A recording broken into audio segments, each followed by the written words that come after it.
everybody, and a happy new year to you. Over the last few years on the channel, I've established something of a tradition whereby on New Year's Eve I will look back in a retrospective mood at some of my favourite releases across the year. And I have to say, 2023 was something of a vintage year for toy collecting for me personally. And when I talk about toy collecting, I'm really focusing on action figures because that is mostly what my channel focuses on.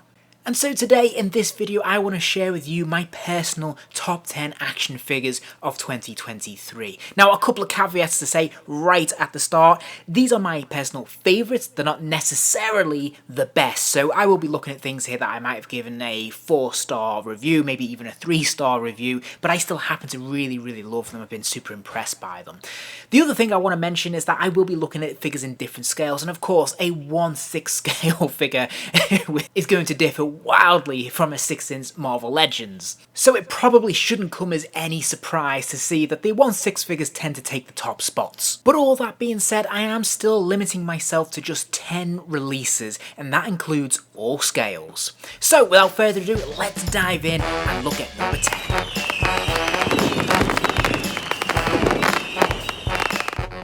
Okay, so this one might be a little bit contentious because technically this is a re-release of a figure that actually came out a good long while ago, but it's since been a very difficult one to track down and it's only increased in value over the years. So this re-release is very much appreciated, but it is also a little bit new because this year, of course, was the 40th anniversary of Return of the Jedi, and so we got a lot of re-release of existing figures with all new card art, replicating what we saw in the original Kenner line. And for me personally, this packaging is a marked improvement over the standard boring Black Series packaging that we tend to get. At least we got first time around with Jabba the Hutt. And I have to say, for people like me who missed out on Jabba first time around, this is a tremendously cool figure. Now it's a little bit cheeky in terms of the price point, and I acknowledge that in the video, but it's still a great model. It's very well painted. The articulation, what is there, is pretty cool. And I just think it's a really fantastic display piece. I love having this out on display, and I think it looks tremendous. So for me, I have no trouble adding this to my top 10 list. It's been one of my favourite figures to add to the collection this year, and I think he looks absolutely brilliant.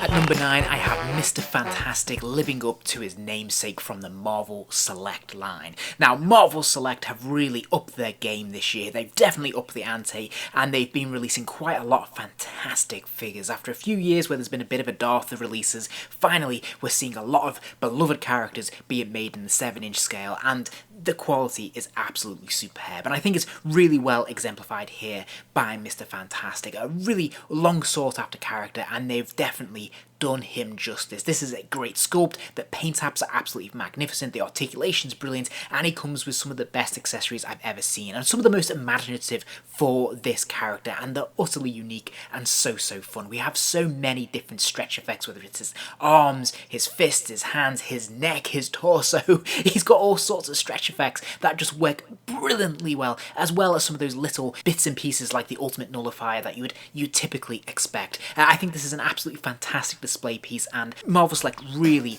knocked it out of the park with this one.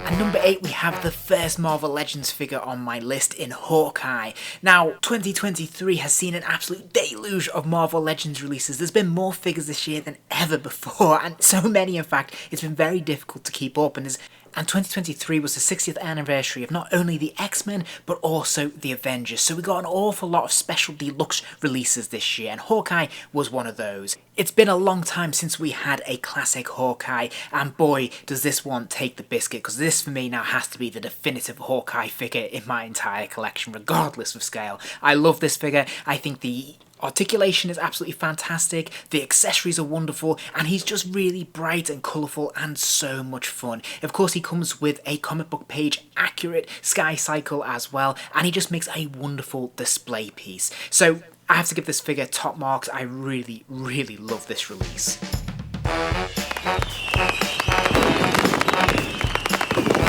It's also been a very good year for Spider-Man fans if you collect Marvel Legends, because this year we had a number of animated series special releases, including this fantastic Green Goblin and MJ set. Now, I've loved the animated series since I was a kid, when I was first introduced to the wonderful world of Spider-Man and the X-Men and Batman, and all my love has just grown since then.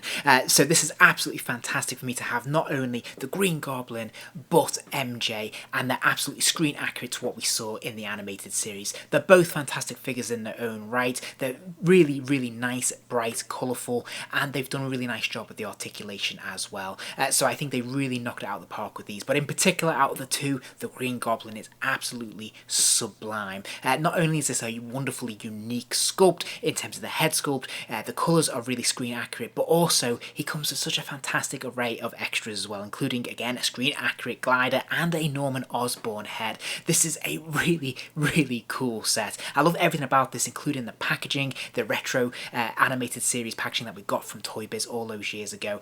Everything about this set just really works for me, and I'm absolutely delighted to have these figures on display throughout the year.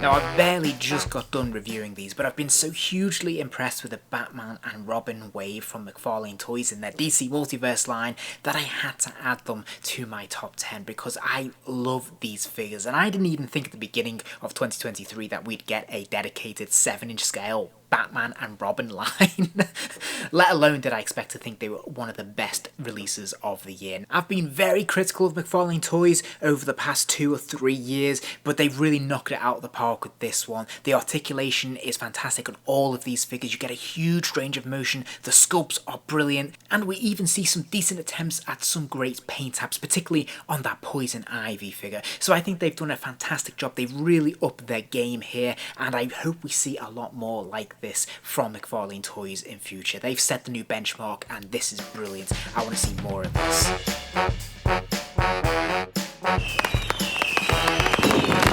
I have a surprise return to Marvel Select. Well, I did say it's been a very good year for this company, and for me, the Apocalypse has to be the best figure they produced this year. I am a huge X-Men fan. This is the 60th anniversary, and I love Apocalypse, and I think he suits the oversize. Now, we've had many different Apocalypse across the years, especially from the Marvel Legends line, but for me, this is probably one of the very best. He may not be the best, but he's right up there. I love the sculpting, I love the texture that they've used, the materials they've used, the different plastics, the sort of matte paint they've used all over, and the incredible amount of accessories that he comes with creates so many different looks that you can create for this character that he always looks absolutely fantastic on display.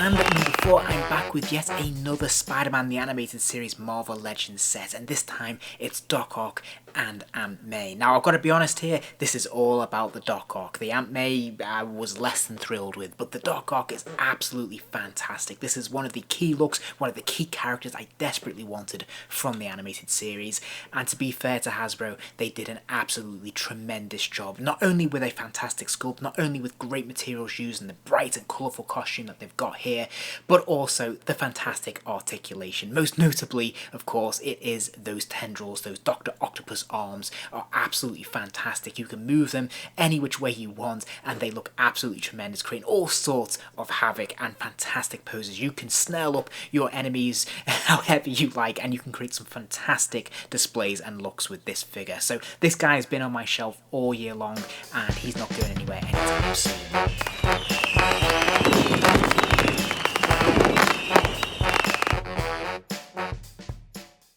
At number 3, I had to have the Batmobile from the DC Multiverse line. Now, this vehicle is an absolute game changer because it's the first time we've had a Batmobile in the 7-inch scale, and you actually had 2 releases this year, 2 alternate versions, one based on the Flash movie and the other based on the 1989 film. It doesn't matter which way you slice it, either way this is an absolutely fantastic vehicle. It's my personal favourite Batmobile, and as I said, this changes the game in terms of what can be produced for the 7-inch scale. The sculpting is absolutely tremendous. Both versions of the Batman, whether it's the Flash version of Michael Keaton's Batman or the 1989 version are both fantastic sculpts, really nice figures in their own right as well. Now, by no means is this vehicle absolutely perfect. I think there's more they could have done. They could have gone a little bit further, but I think this is a wonderful benchmark that has been established now, and I hope that we get to see this only grow and develop in time. And I have to say, for me personally, despite it being a complete surprise, this is probably one of the most exciting releases of 2020. Switching gears now, and indeed scales, as for number 2 I have the X06 Quark. Now, I've certainly had my ups and downs, my frustrations with this line as of late, but Quark definitely reaffirmed my belief in this fantastic line. The sculpting is absolutely phenomenal, the shading, the paint apps, and of course the tailoring and the articulation on this figure is absolutely out of this world. They really surpassed themselves with this, and in particular the accessories are really wonderful, and the one that really sticks out in my mind is the book of acquisitions, which actually has a number of different printed pages within a hinged hard case, which is just absolutely fantastic. And that's not all, because he comes with an absolute array of accessories, including various amounts of gold pressed latinum and display pieces, and no matter what you do with him, however you put this guy on display, he always steals the show because he's such an eye-catching figure. He just looks so colourful and fun, and he's just top notch. And number 1, my all-time favourite figure this year had to be the X06 Captain Archer. Now, for a character that doesn't get much love from Star Trek fans these days, I've always had a soft spot for this character, and I've long wanted a 1/6 scale version. X06 did not let me down. I love this figure. The head sculpt is fantastic, the paint apps are great, the costuming, the tailoring is absolutely top notch. There's so much detail here. I love all the individual zip pockets and little bits and pieces. The various layers and depth of the costume is just tremendous, and then he has all these fantastic accessories, whether it's his communicator, his tricorder, that all flip out and open up, and he even comes with a version of his pet beagle, Portos. It doesn't get better than that. I absolutely love this figure. I think it looks absolutely fantastic on display, and there's just something so fun and interesting that whenever I walk past, I can't help but smile. I think this is an absolutely fantastic figure, and for me, this is the best thing that X06 have produced thus far, and I appreciate that many people will be able to argue the toss with me on that one, because they've done some pretty fantastic figures, but for me personally, this is hands down my favourite so far in this series. I just think he's absolutely wonderful. Okay, so there you have it. There's my personal top 10 of 2023. Please do let me know in the comments what your personal top 10, or maybe just your number 1 figure was of 2023. There's an awful lot of choice last year. I feel like 2023 was a bumpy year for action figure releases, and it was really difficult choosing between them. But hey, what a fantastic time to be a collector. Now, I do want to take this opportunity to wish you all a very happy new year and all the best for a fantastic 2024 ahead. I particularly want to thank those who have subscribed to my channel and followed me throughout the year. Thank you very much. I really do appreciate all your comments and your likes. It's absolutely fantastic talking to you. In particular, I want to give a special shout out to Odin Anon, who really kindly created the new opening and ending credits and the new fantastic logo for the channel. Really appreciate it, mate. I hope you have a fantastic new year. Thank you so much. And if you're new here, if this is the first of my videos you've ever seen, welcome to the channel. Thank you for watching the video. I hope you enjoyed it. There'll be plenty more to come in 2024.